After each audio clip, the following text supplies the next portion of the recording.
Well, good Monday morning, everyone. Here we go. This is Christmas week. Are you excited? Are you excited for Christmas? And tomorrow is Christmas Eve. Let me just say that tomorrow at 2 o'clock, Clubhouse 5, we're having our Christmas Eve service. Kind of odd during the day, but we've done it before. Great time of worship. We will be lighting our candles and making it as dark as we can in that room. It'd be a blessing to have you come and worship with us. Uh, Give it a try. Now, this week we're finishing our reading of the Christmas reading plan put out by gotquestions.org. It's been wonderful. We will finish them all. And so we're actually going to read today the one they had for last Saturday so that we don't miss anything. Okay? And it comes from Matthew chapter 2 at verse 1, telling a story that you might be familiar with, but we'll add some facts that maybe you don't either know or remember. I think it'll bless your life. I know it will mine as we read this passage. Matthew 2 at verse 1. And Jesus was born in Bethlehem in Judea during the time of King Herod. By the way, Herod, of course, was the ruler or governor over that portion of the Roman Empire that Israel was in. So he served under uh, the Roman emperor. Magi from the east came to Jerusalem and asked, "Where is the one who has been born King of the Jews? We saw his star in the east. We've come to worship him." Now, this is toward the end of Herod's reign. And yet he gets very concerned that this guy or this baby was born and he's the king of the Jews. To his mind, he was the king of the Jews. So he tries to trick them. Verse 3, King Herod heard this, he was disturbed, and all Jerusalem with him. And when he had called together all the people's chief priests and teachers of the law, he asked them where the Christ was to be born, which of course is another word for the Messiah. In Bethlehem in Judea, they replied, for this is what the prophet had written. And remember, actually, it's like 2 weeks ago. We studied Micah chapter 5, verse 2. And indeed, the prophet had predicted that the Messiah would be born in that little town called Bethlehem, just south of Jerusalem.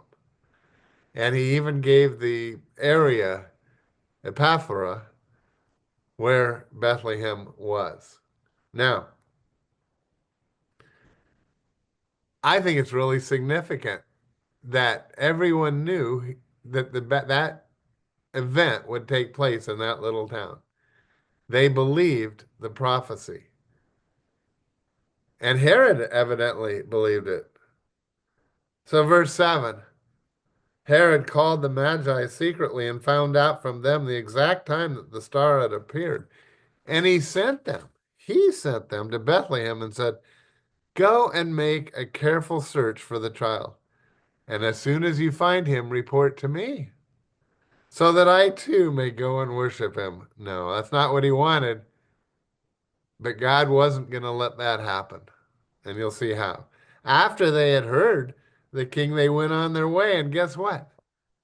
And the star they had seen in the east went ahead of them until it stopped over the place where the child was. And when they saw the star, they were overjoyed.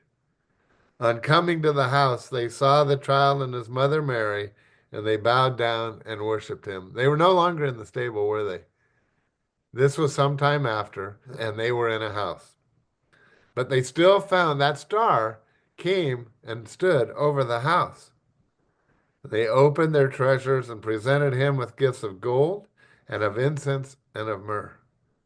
And having been warned in a dream not to go back to Herod, they returned to their country by another route.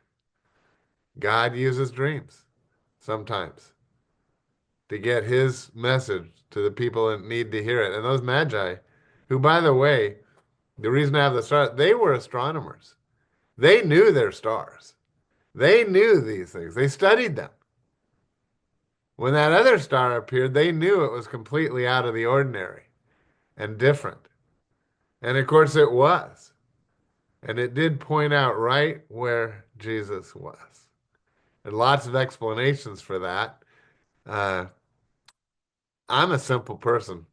I just believe, hey, God created these stars, put them right in their perfect place. Why couldn't he just create another star? It doesn't have to be a comet or whatever. It can be. And let other people can play with that. And I think the other fact I want to point out right here is that well, we're going to listen to a song that's a beautiful rendition of uh, three, the Three Kings, We Three Kings, uh, by the Fox and Hound. That's their name. You'll like it a lot. Now, we always sing it's Three Kings. They brought three gifts. We don't know how many people there were. Probably, well, more than that. And they all came to worship the King because they had seen in the heavens a star that led them there. Let this song tell the story that we just read, and then we'll have another insight into Christmas tomorrow. See you then.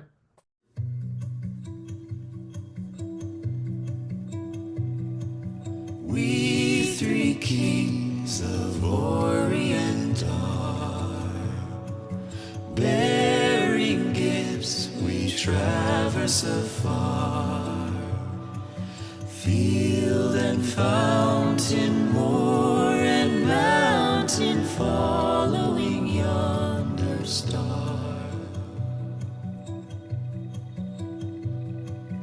Born a king on Bethlehem's plain, gold I bring to crown him again.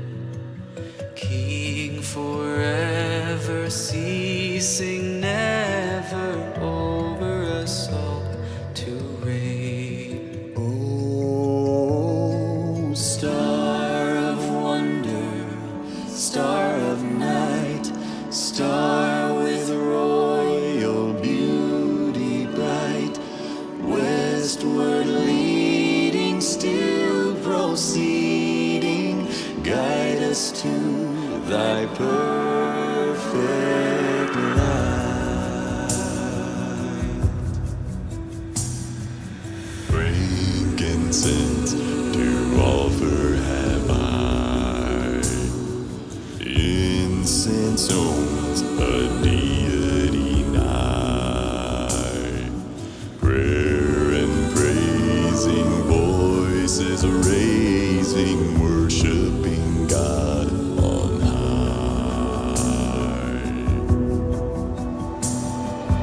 Myrrh is mine, its bitter perfume breathes life of gathering bloom. Sorrowing, sighing, bleeding, dying, sealed in the stone cold tomb. Oh, star of wonder, star of night, star with royal beauty bright, westward leading, still proceeding, guide us to thy perfect light, thy perfect light. Glorious now, behold him arise, King and God and sacrifice. Alleluia, alleluia, sounds through the earth and skies, sounds through the earth and skies.